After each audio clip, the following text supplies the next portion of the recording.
Well, thank you so much for coming out and braving the snow, although it doesn't look too bad. So, very briefly, I'll switch this on first, that would help. So I'm Shahid, been a developer and architect for about 10 years. I now work as a kind of freelance consultant. On Twitter, I blog occasionally, and my email address is not that easy to read, but it's on there. So today, I just want to talk about Kubernetes. So obviously, it's one of the kind of hot trends at the moment. So I want to cover the kind of overview of Kubernetes, how it works, talk about how you get started with clusters. And then I kind of want to talk around the subject. So talk about managed kind of Kubernetes providers, a quick discussion around kind of PaaS versus container platforms, and then what you might want to do in terms of planning. So in terms of takeaways for today, it's really around understanding the key concepts within Kubernetes. And I've kind of made an assumption that most people who attend user groups are familiar with Docker by now, probably bored to death of Docker 101 talks. I'm not going to go into any great detail about Docker. So apologies if you don't know that much about Docker, feel free to grab me afterwards, I'm happy to explain. So Kubernetes is an open source container orchestration platform. It was originally created by Google based on some of the internal tools, one named Borg and one named Omega. It's written in Go, it's 100% open source. It's hosted on GitHub. Recently, Google donated the code to Cloud Native Computing Foundation, which is a subset of the Linux Foundation. So it's no longer owned by Google, which is why we've probably seen a great uptake in kind of adoption, because it's not owned by a single company anymore. Before we go too far, I'll probably just clarify a couple of things. So you often see Kubernetes written as K8s, and may not know where that comes from. So simply it's the K and then there's 8 letters in between the S. So that's all that is. When Twitter had the 140 character limit, I was trying to get that adopted, but it didn't take off, and I suspect it won't now as well. So I mentioned the CNCF. Who are they? So they're a subset of the Linux Foundation, and a large number of companies are part of that foundation. So this just a screenshot from their website. These are just the platinum members. So these guys have paid around $320,000 to be a platinum member. And for that, they get to contribute to the project, steer its direction. The key thing is, as you can see, obviously we've got AWS, you've got Azure, and you've got Google Cloud, and then all these other companies as well. So there isn't a single company that's kind of directing the project, and this helps, I guess, keep other people comfortable that it's not going to go down a particular avenue. Now, Red Hat recently acquired another company, and they've actually got quite a few people leading a lot of the projects within the Kubernetes platform. So there's probably some concerns what that might look like in the future. So the CNCF, they host a number of projects. Kubernetes is probably the most well-known. But once you're in this kind of realm, you'll come across a number of other projects. So Prometheus is a very popular kind of monitoring tool, which runs within Kubernetes. And then there's a number of other ones. Probably call out things like Envoy, which is a service mesh, which is another very kind of hot topic within this space. And then Rocket, which is an alternative kind of container runtime, and I'll talk about that in a minute. So we kind of go back to basics a little bit and say, well, why do we need it? Why do we need Kubernetes? Well, I guess most people here are .NET developers, and they're probably used to writing full framework applications. And in the past, what we'd have to do is we'd deploy these to VMs or a physical host, and you'd create your application, you deploy it. It's a hexagon, but it's not a microservice. And then you need to deploy another one, and obviously to give yourself isolation, you put it on a different host, and then same again. Obviously here we're wasting a lot of resources by having these physical hosts, and also being kind of .NET, traditional .NET, we're paying for Windows licenses on each one of these boxes as well. So obviously in recent times we've kind of moved on to the world of Docker, and that's great. So now we can put more and more containers together, so we can make better use of our resources. But doing this kind of manually still has some challenges. For example, your application may be bigger need more resources than a single node. And the other obvious issue is if that physical machine dies, what do you do with all those containers? You've got to go and interact with it and move it. So very quickly, when you're in the kind of Docker world or container world, you need something more. And that's where something like a container orchestration platform comes in. So let's imagine we've got a whole heap of machines. The way to think about Kubernetes is that it meshes together all of these machines into just a blob of compute, memory, and networking. And then we don't really care about the underlying VMs anymore or physical machines. We just deploy our containers onto that platform. So in terms of kind of who's using Kubernetes, this is a very recent screenshot. I think I took this a couple of days ago, and there's no surprise really. There's quite a lot of big companies on there. What's interesting is they've updated this since the last time I took this screenshot. So a few companies don't show on here anymore for some reason. One of interest is the UK Home Office use Kubernetes, as well as I think the DVLA and also the Department of Justice. So I always find it quite interesting that we've got government agencies who are normally traditionally known for being quite slow on the uptake, arguably leading the way in some cases compared to a lot of smaller companies. And partly that's because the complexities of Kubernetes, or certainly there were. So in terms of hosting Kubernetes, running it, where can you run it? First option is obviously on-premise. So you may have your own physical data centers with racks. You can install it on there. Obviously, more likely, you're going to have some kind of infrastructure as a service platform. So VMware OpenStack, you can install it on there. You can even run it on Raspberry Pis. Well, you're not going to be running your business off Raspberry Pis, hopefully. You can, of course, go ahead and spin up infrastructure in the cloud and install it on there. And then the final option is slightly more interesting. This is where you can have managed services. So this is where somebody takes ownership of running the platform for you, and you effectively just access it as a kind of software platform. So the Red Hat guys have a kind of OpenShift platform, and then the 3 cloud providers all offer kind of managed Kubernetes, and I'll talk about these in a bit more detail in a second. When we talk about cost, Kubernetes is free. I mentioned it's open source. You're welcome to download and run it. Now, of course, free and open source doesn't always sit very well with enterprises. So probably one of the most popular enterprise kind of versions of Kubernetes is OpenShift. And this isn't a kind of raw Kubernetes, if you like. It's been wrapped by Red Hat into more of an enterprise offering, so that it kind of builds in deployment pipelines and kind of authorization and various other components. And then Canonical have a kind of hosted version. Again, they offer kind of commercial support. And then CoreOS had their version as well. But again, they're the guys who got taken over by Red Hat recently, so I'm not sure what's going to happen with that particular offering. And recently, Heptio, which is a kind of Kubernetes consulting company, they've offered this thing called a Kubernetes subscription, where they will support Kubernetes on any of the main cloud providers.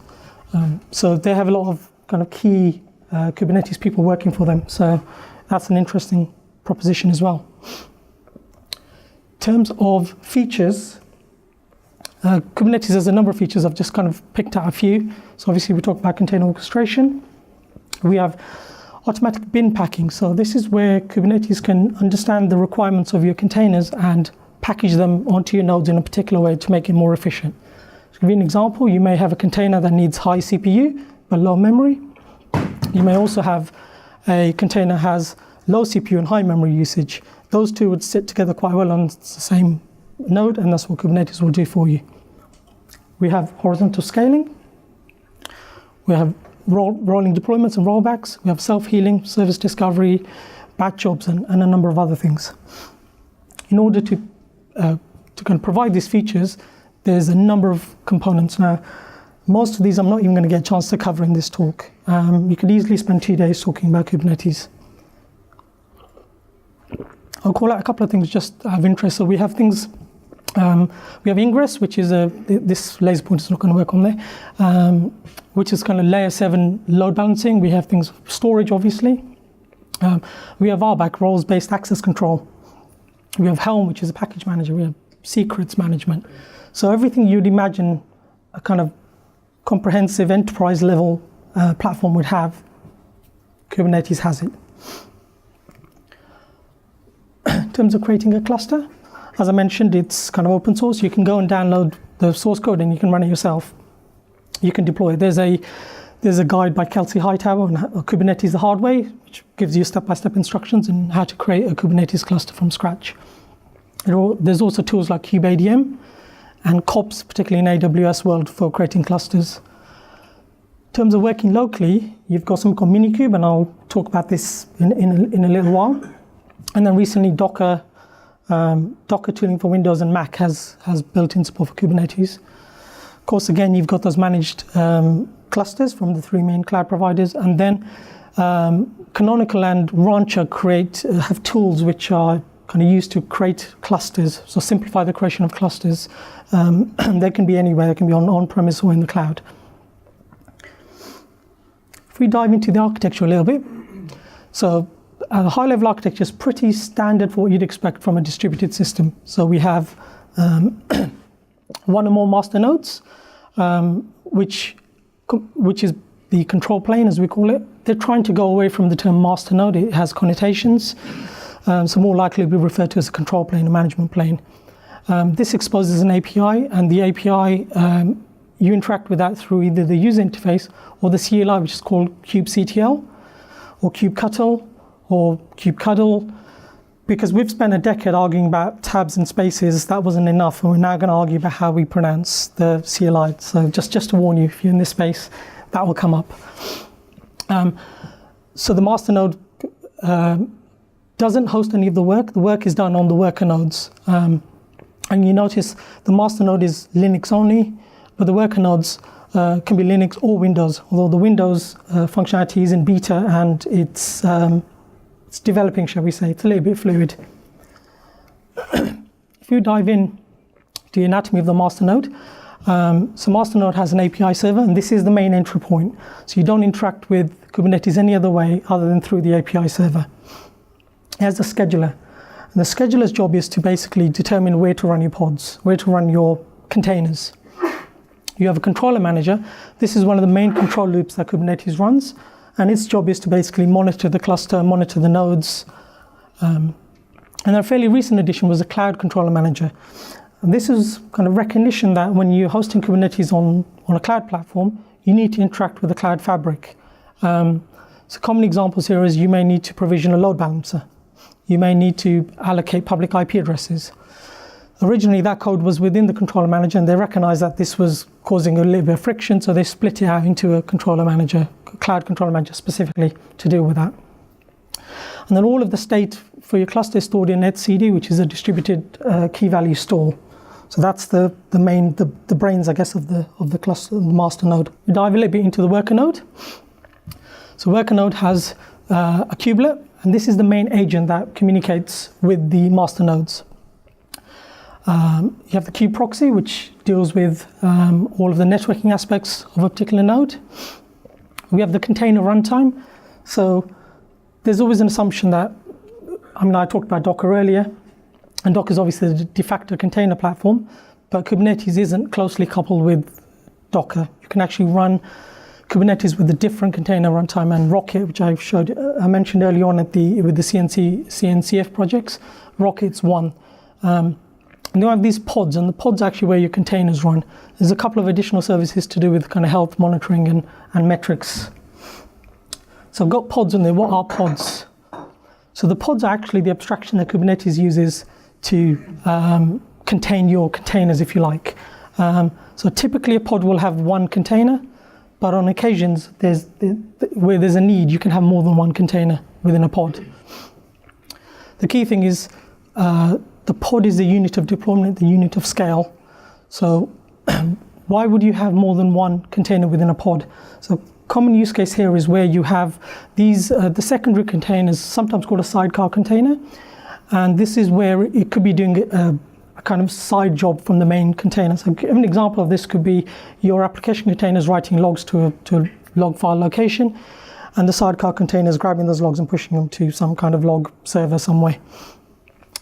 If they're within the same pod, then they're sharing network communications of a local host, and you can't bind the same port address as you'd imagine. Now, I kind of talked about various components. It's when you get into Kubernetes, you can get a little bit lost in terms of where all the bits fit together. So I just want to touch on them here, and we'll go into a bit more detail on some of these later on in the presentation as well. But broadly speaking, we have something called an ingress, and this is your kind of layer 7 load balancer. So ingress can span more than one service. Its job is to basically direct traffic based on whether it's the host name, whether it's the headers, whether it's packet fragment of the address, it can route traffic to a service. A service is effectively service discovery over your application. Your application is packaged up as a deployment. The deployment will contain a replica set, which will have multiple replicas of your application, which are the pods. The pods can contain multiple containers, and a container can bind volume, secrets, and config maps. So don't worry if you don't get all of those right away. It's just to give you an idea of how the things fit together. Kind of changing tack slightly, I wanted to dive a little bit deeper into the managed Kubernetes services. So people are familiar with kind of AKS, EKS, and GKE. So these are managed Kubernetes services provided by the main cloud providers.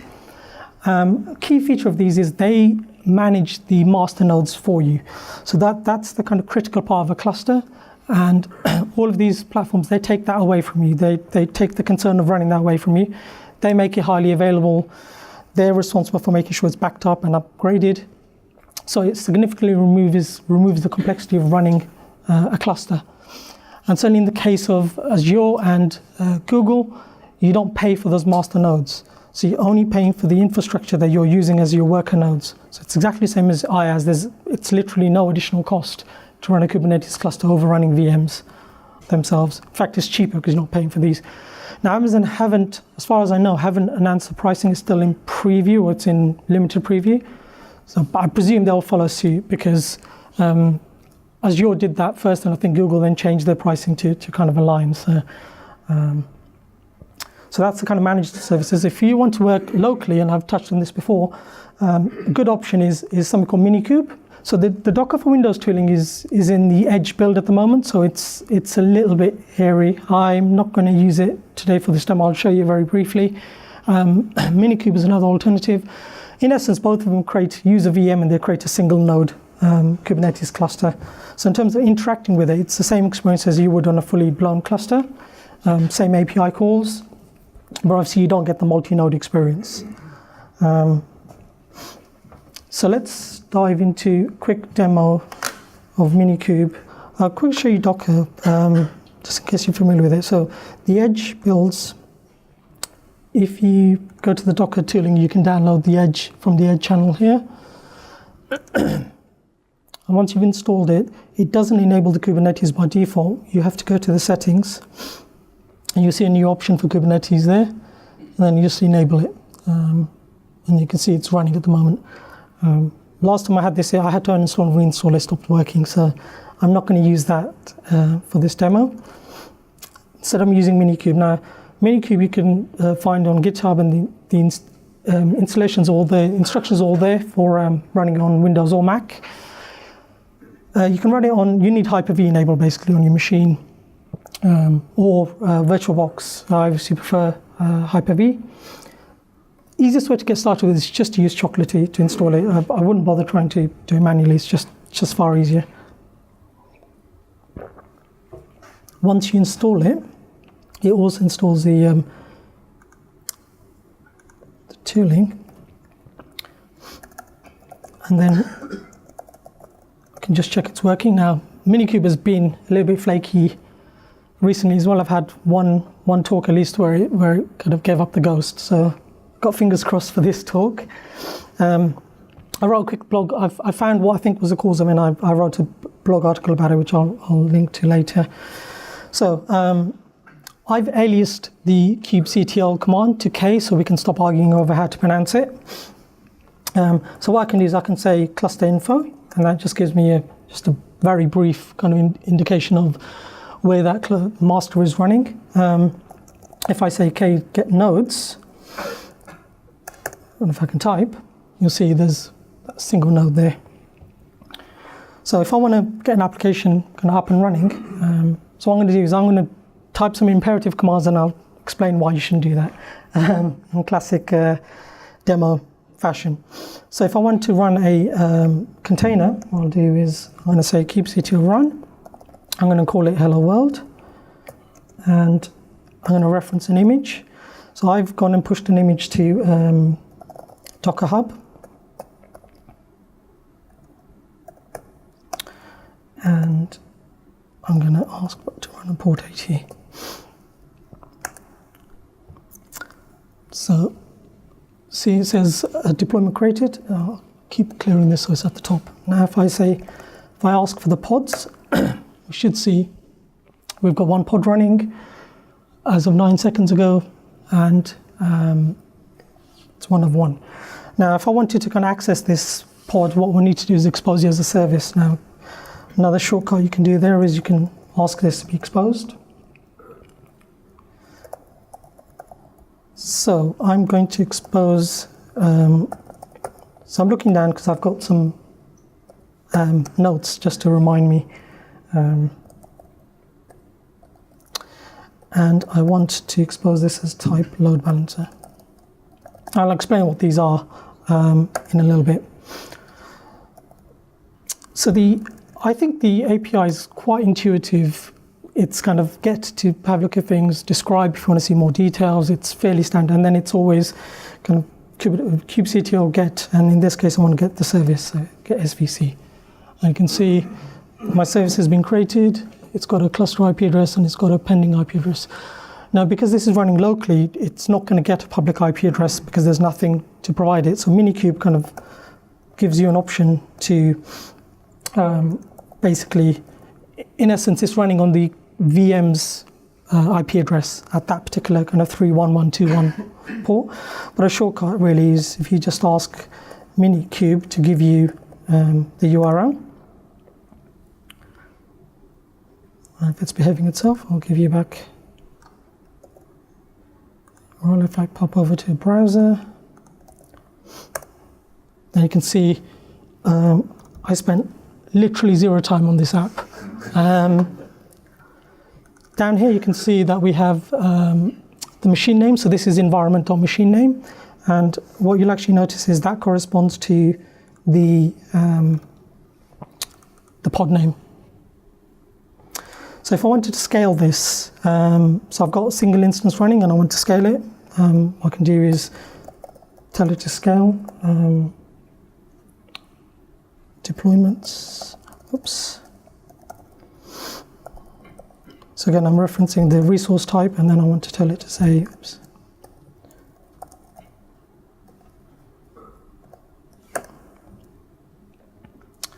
Now if I do get pods, if I'm quick enough, it's too slow, you can see now there's 4 pods running. If I pop back to the browser, and if it's behaving itself, if I refresh often enough, it should, and it's not doing it. But trust me, it would load balance across. Now, key concept within Kubernetes is desired state. So we've told Kubernetes that we want 4 replicas. Kubernetes' job is to make sure there's 4 replicas. If something happens to change that, Kubernetes will go ahead and make sure there's 4 replicas that will act. So if I delete one of these pods, so let's just delete that one. I'll scroll up a bit.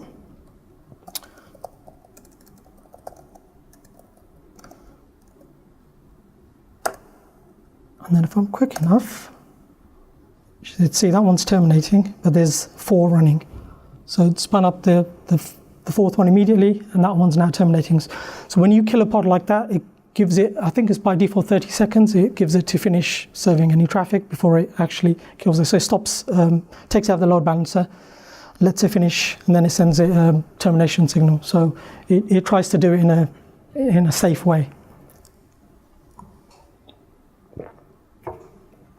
So I think that's everything on MiniCube for now. So let's just flip back to the slides. So you saw me kind of typing at the command line, and we know that's not the way to do it. That's error prone. You saw me mistype a couple of times. So Kubernetes uses, well, I said YAML files. It can actually be JSON files as well, but YAML is the current hotness, so everyone really uses YAML files. So YAML files define the application structure and the resources the application needs, and this is the desired state of the application. So a way to think about this is your containers, the application, and then the YAML files, the infrastructure as code, if you kind of ignore the cluster bit of it. So these YAML files should be in source control. They are your deployment. These are your applications. And this is, to your question earlier, this is partly where you'd be able to move clusters by basically submitting these YAML files to a new cluster. If we take a look at one of these YAML files, So you can see this is a deployment file. So I showed you that deployment as the kind of encompassing object. I won't call out all of the bits on here, but the key thing is the files are all very similarly structured, and the kind tells you the resource. So we've given it some labels, kind of app HW. Over here we've told it we want a single replica, and then down here is the specification for the container itself. So there's the image, and in this case it's on Docker Hub's public repo, but you can have private repositories as well if you wanted to. And then we reference the container port. Now if we wanted to deploy this, again we can run the kubectl command, this time with the create-f, and we pass it the Yama file. Now you notice we're not telling it what particular resource to deploy, all of that's contained in the file itself. So this is automatable. So once we've deployed our application, how do we can access it? So let's say we've got, in this instance, I've got this application, we've got 3 instances of this particular app here. It's running on 3 different nodes. Each one's got its own internal IP address. And I've got an application that wants to talk to that. I could do the naive thing, which is discover the IP address somehow and talk to it directly. Now, of course, I mentioned before what happens if a node dies. Well, in the case that a node dies, Kubernetes will detect that we said 3 instances, and there are now 2. So we'll go and spin up another instance of that pod on one of the remaining nodes. More than likely at that time, it'll get a different IP address. So obviously our application will now be broken. It's fairly standard stuff, I'm sure, for those of you familiar with kind of systems development. So the way around this is you use something called a service. You saw me doing this through the command line. So service is basically a well-known endpoint for your application. Gives you a DNS, it's a DNS endpoint for this service discovery. So your application talks to that service, and then that service load balances the requests across the underlying pods. In this situation, if that node dies, it doesn't matter, because Kubernetes will create the missing pod on another node. Your service will discover that and keep on load balancing across it. So your application should be unaffected, particularly if you've got more than 1 instance running. So in terms of deploying a service, the YAML file for service looks, again, very similar in terms of structure. This time we're telling it it's a service. We're using labels again, and the bit I probably want to call out here is this selector. So the nice thing with Kubernetes is the services are loosely coupled to the underlying pods. So they don't have anywhere, it doesn't mention the specific pods that the service is load balancing across. What it defines is this concept of a selector. So the pods have labels, and the selector here tells the service, basically it's a predicate to say, find all the pods that have this particular label and load balance across them. So the service doesn't know specifically which pods it's going to load balance to, it finds them at the time they're running. If a new pod comes into a node that has the same label, it'll become part of the load balancing as well. So it's loosely coupled. And this gives you options of doing clever things with, potentially with Canary. Now the load balancers are kind of basic kind of layer 3, layer 4 load balancer, so it's not doing anything too clever. There's Ingress, which I won't really get to talk about too much today, which gives you the far cleverer kind of load balancing that you'd expect. Okay, so that's kind of accessing your service. So we've got our application, we've deployed it, we can access it, and now we want to update it. So how do we do updates? So Kubernetes has kind of support for performing kind of 0 downtime rolling updates. So the kind of gold standard, if you like. You can also do blue-green deployments. And it does this through a reasonably simple API. So in essence, it defines 2 parameters, which I'll talk about in a second. And what Kubernetes does is it will go ahead and start rolling out a new version of your application. It waits for the application to come up, be ready, be healthy, and then it will start taking down old pods. All the time the load balances now routing traffic to the relevant pods. So the 2 parameters that you juggle when you do this is max unavailable, which says basically these are the number of my current application pods I want to take down during the upgrade. And max surge says these are how many additional pods I want to create as part of the update. And both of these numbers can be a percentage or actual number. With those 2 numbers, you strike a balance between how fast you roll out your update versus your service capacity. So for example, if you've got a high volume service, you can't really afford to lose 30% of your traffic handling capability, you wouldn't set the max unavailable, you'd keep that a low number. If you wanted to roll out really fast, you'd set max surge to be higher. I'll show some examples of these in a second. You can also then roll back deployments as well from the command line. Again, I'll show these things in a second. I just want to call out that as sexy as kind of zero downtime deployments are, they're not kind of magic. There's no magic source in Kubernetes that will solve the data problem if any of you have tried doing this. If you've got schema changes or breaking changes in your schema as part of your deployment, Kubernetes is not going to fix that for you. At some point during a rolling update, you will be serving traffic to two versions of your application, and your application needs to deal with that. So I just wanted to make sure that was clear. So we take a look at an example of a kind of rolling update. So we've got this service. It's got 3 instances of it. This is a service which has got critical capacity. We can't afford to take any capacity down. We tell Kubernetes we have max surge of 1. So what will happen during the upgrade is, another pod is created. So we've now surged up to 4, so 1 more than the max. When that pod is healthy and responding to the health checks, it will remove one of these. So now we're back to R3, original capacity. I'll repeat the process, 4, 3, eventually we'll have all of the V2 pods running. So at no point did we lose the original capacity of our cluster, but the rollout was a bit slower for that reason. What you can do is you can do blue-green deployments using the same concepts. So in this case, what we've said is we want 0 max unavailable, but we want to surge to 100%. So you probably guess Kubernetes will then create 100% of the new service, wait for those to become healthy, then it will take the other ones away, and that's your blue-green deployment. So switch over. So the next demo I'm going to do is in AKS. So I thought I'll just quickly mention AKS. I'm kind of Azure guy, so it's the cloud of choice for me. So very briefly, I just want to mention what AKS is. So I mentioned the management nodes. They're not even visible, so you can't access them, can't do anything with them. So this limits some options when you want to use certain feature flags. You can run multiple different Kubernetes versions, and you can upgrade.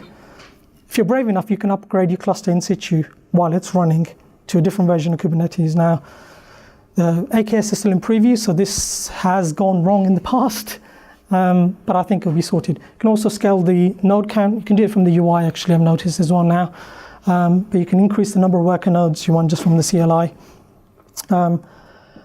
The nodes, your worker nodes, are patched automatically by Azure, but they're not automatically restarted. And recently there was a community project created called Cured, which detects when a node has been patched, and it will trigger a restart in a safe manner.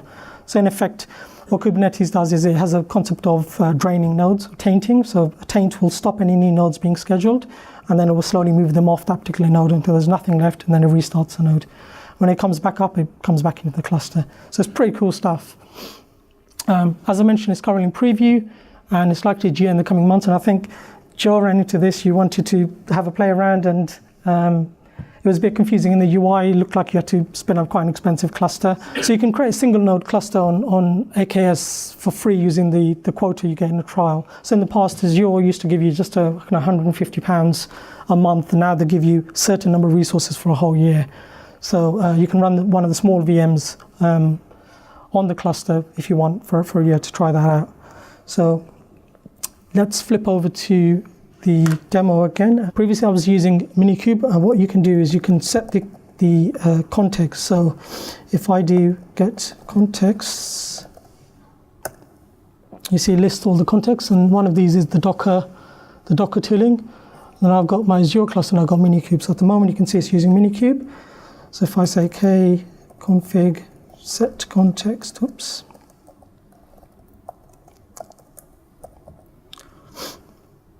I should now have switched my context over to Kubernetes AKS. So now if I do get nodes, fingers crossed, okay. So I had this problem before where it wasn't switching. So I'm gonna have to switch to the command line temporarily. Just give me 2 seconds. I've not had this problem before, but it's suddenly appeared today for some reason. So I'm just going to use the Azure command line to switch the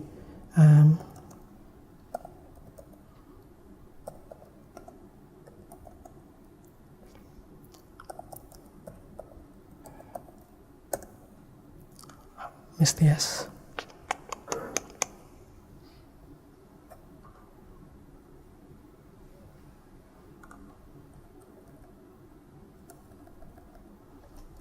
Let's try that again.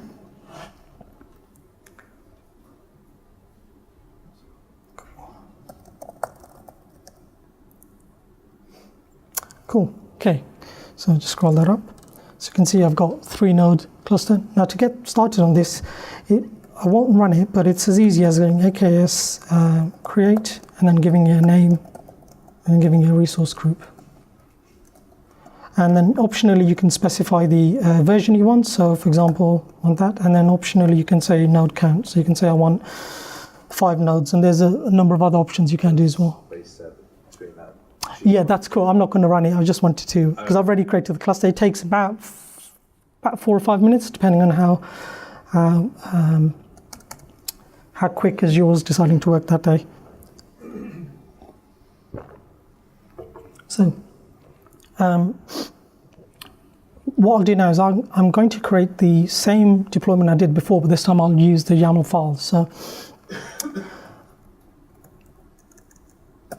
I'm going to do create-f, and I'll show you these files in a minute because I've modified them slightly. So if I do k.get pods, if you really kind of want to shorten, you can say that, and then you can spend the additional nanosecond with your wife and kids. So now if I deploy the service as well. Oops. I hope if I put the K in.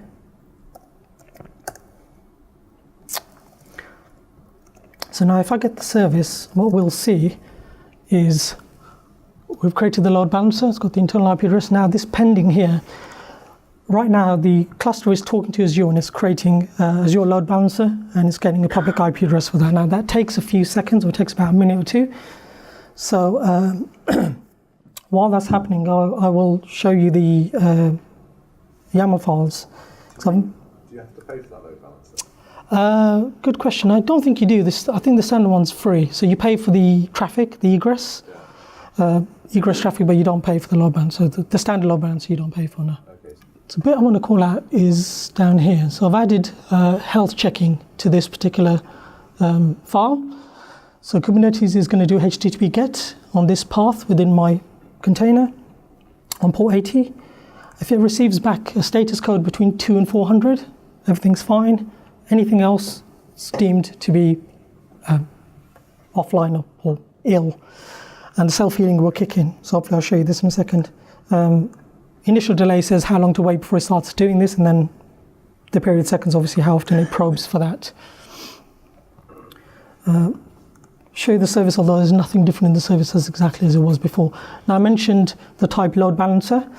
So by having type load balancer, it exposes the service publicly. Now of course you may have services which are internal to the cluster only, in which case you would use a type cluster IP in there, and it won't get given a public IP address, only within the cluster.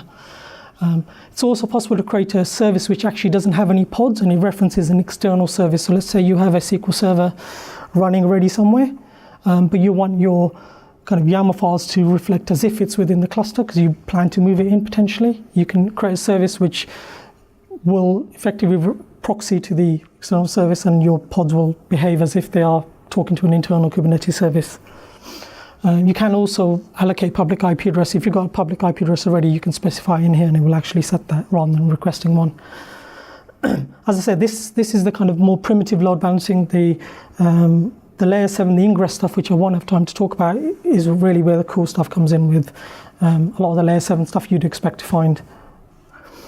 So let's pop back and see if our service has got an IP address. Yes, it has. Glad. Sometimes that takes quite a while, so I was a bit nervous then.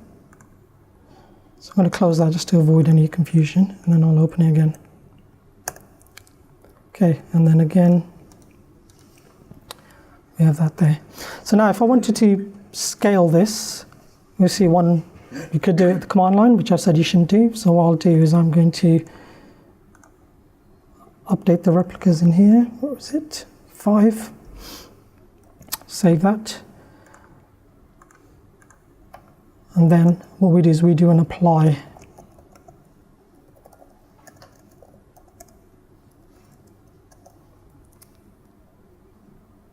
Yep, ignore the warning. So now if I do get pods, it's too quick. So now there's 5 running. What I've done on this particular service is, because obviously my code never has any bugs in it, I've deliberately created a, so let me show you the health check. So if I go to home health, see health okay. Now what I did was I created now those of you should rightly be shuddering that what I'm about to do, because I'm going to call a get method, which is going to modify the state, which is a terrible thing to do. But in my defense, you don't normally deliberately make your cluster sick. So now if I do, what should happen if I haven't done it too quickly? There we are. So that particular pod there, Kubernetes detected that it was unhealthy, and it restarted it automatically. Now the way I set it up is if it, obviously I've got multiple instances anyway, so if I go back, I might get a different instance anyway. So let's make that one sick as well. Try and catch it this time.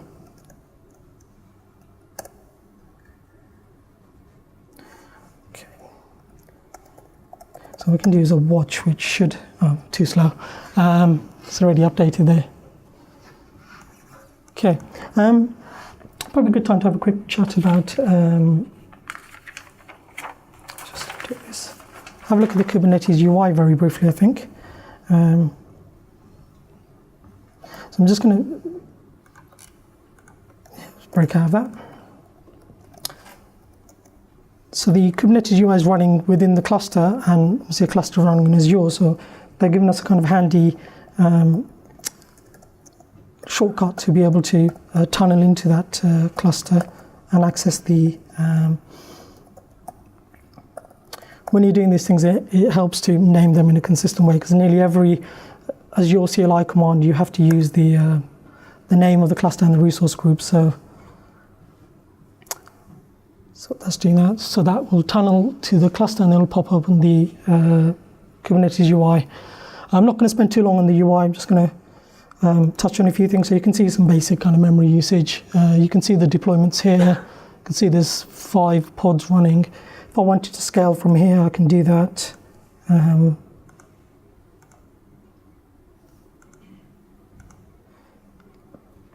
Nice thing is also, if you're not so familiar with the user interface, with the kind of CLI, you're not that comfortable with it, and you want to have a look at. So what you can do is, you can see the logs from the container itself. So in this case, I've got multiple instances, so I can flick through. So if I've got a particular one misbehaving, I can pop in, I can see the logs coming straight from the container. As you can see, it's just the kind of half-baked ASP.NET Core application there.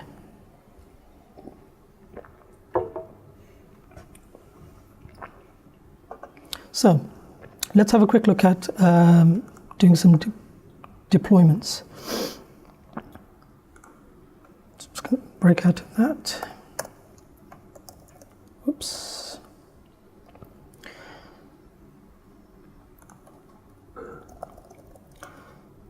So we have 4 now, because I scaled it down from the UI, as you noticed. And that's running V1, so let's just pop back.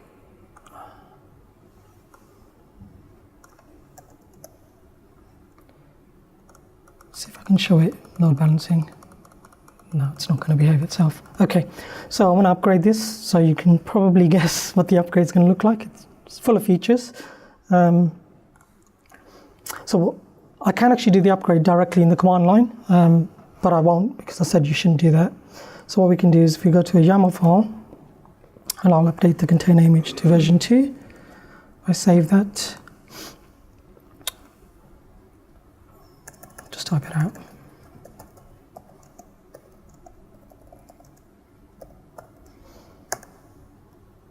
Okay, so now if I'm quick with this, if I do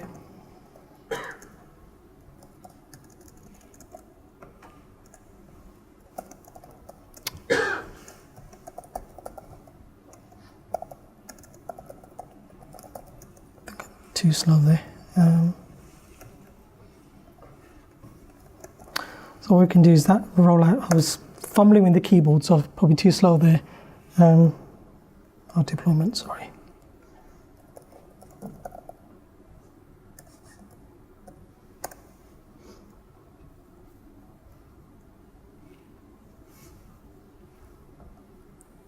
Okay, rollout history.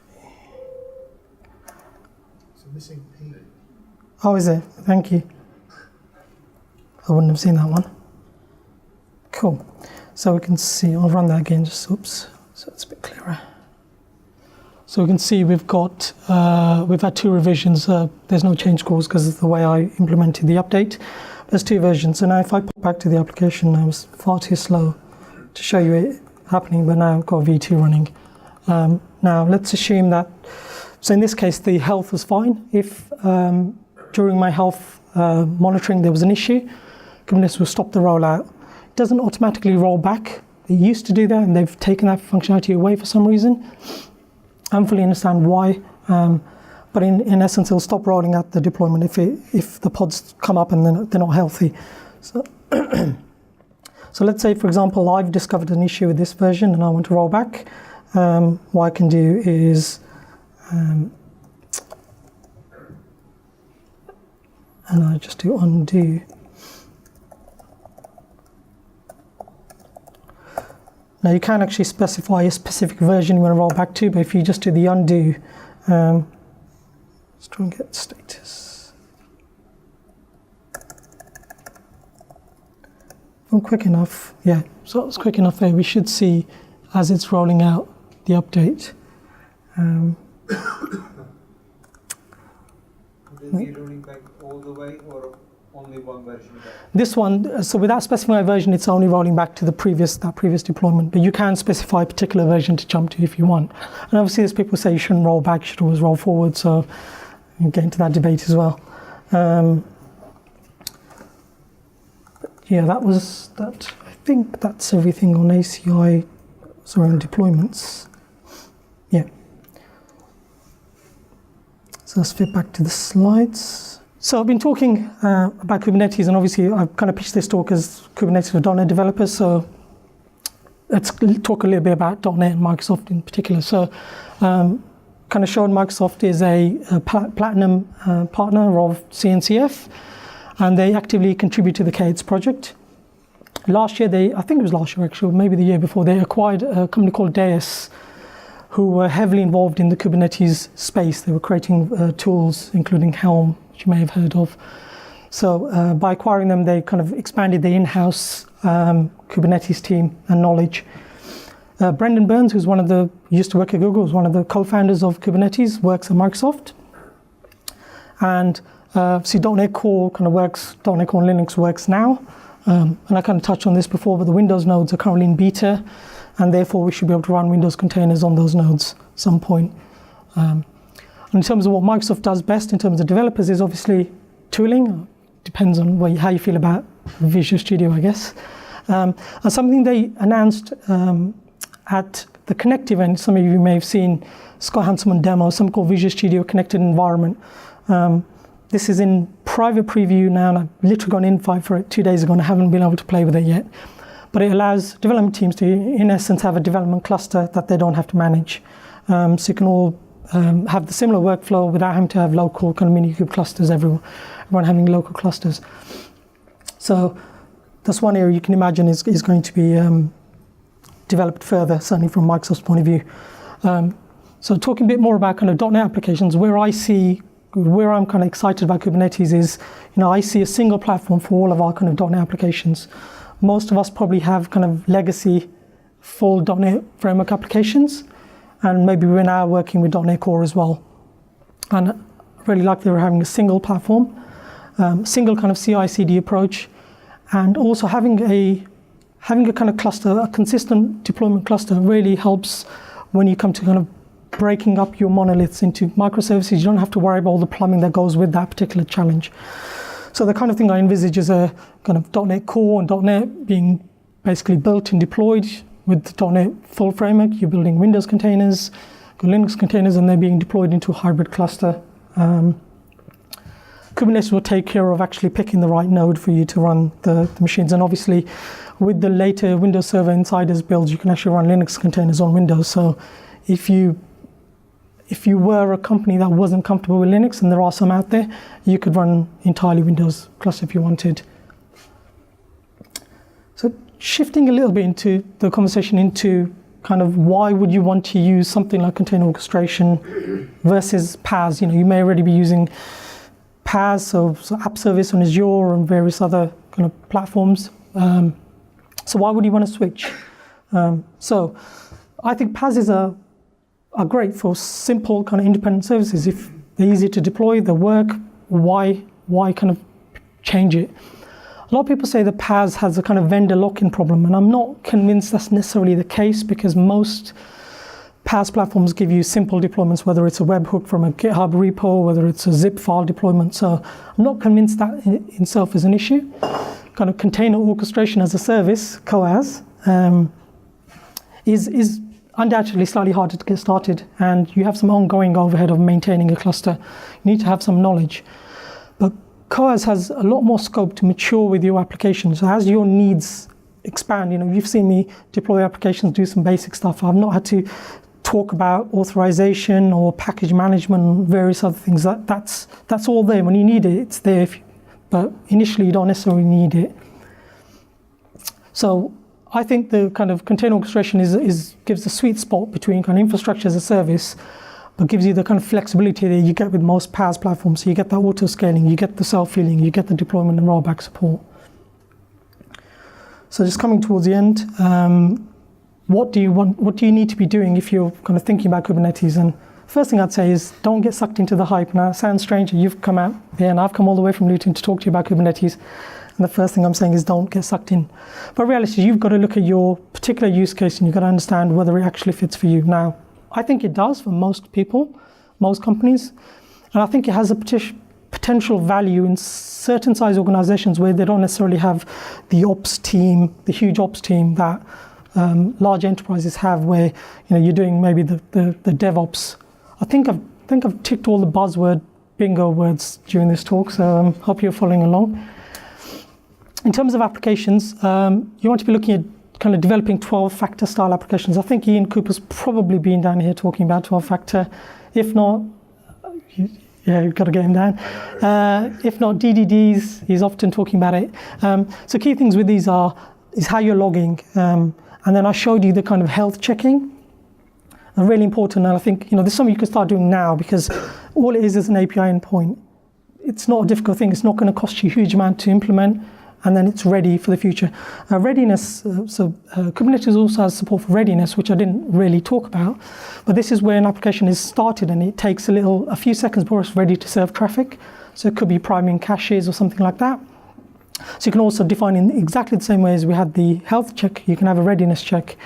Kubernetes will probe that until it's ready, then it will start sending it traffic. So in terms of your kind of architecture, you really want to have your kind of architecture and microservices house in order. Doesn't mean you have to have everything ready and working, but you need to have an idea of where you're going with it.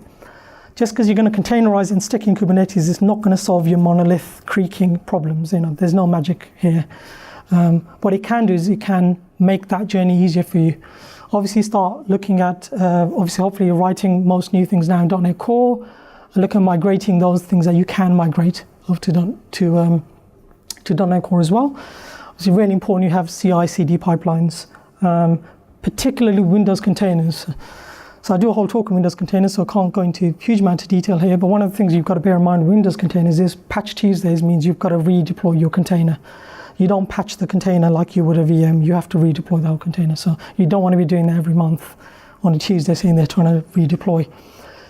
Definitely look at investigate containerizing your .NET applications into Windows containers.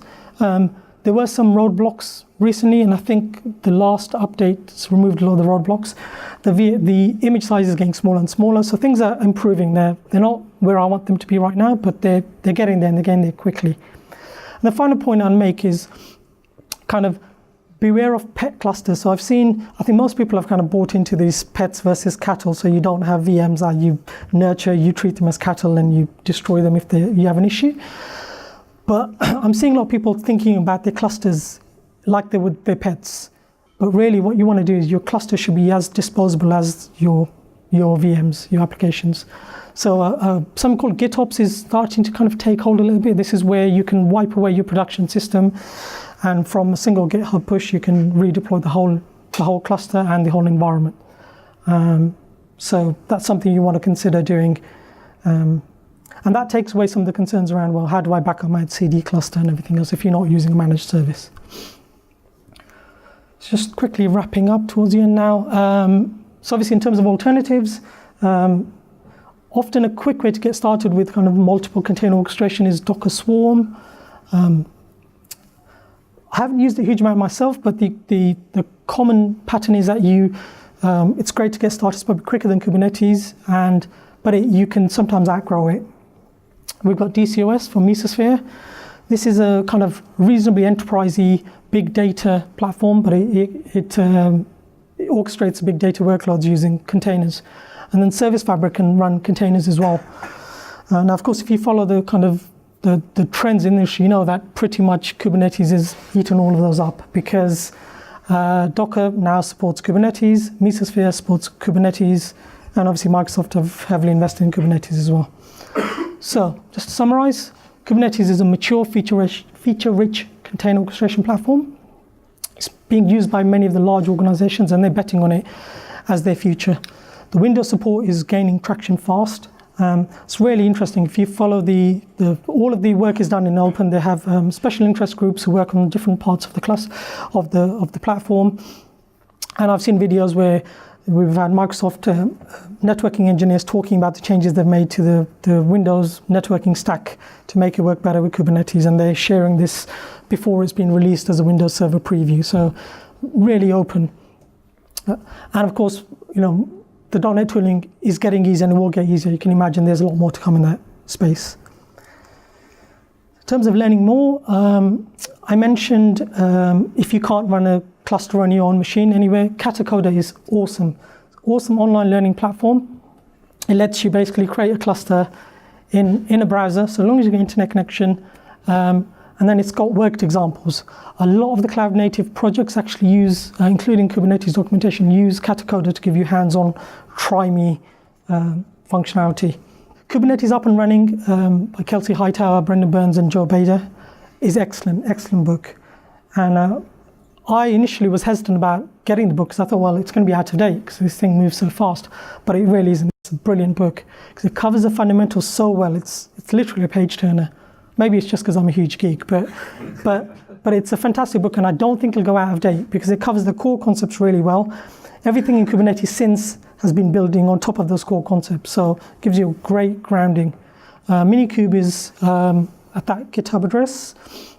And then the Kubernetes documentation is fantastic as well, really detailed. That's it.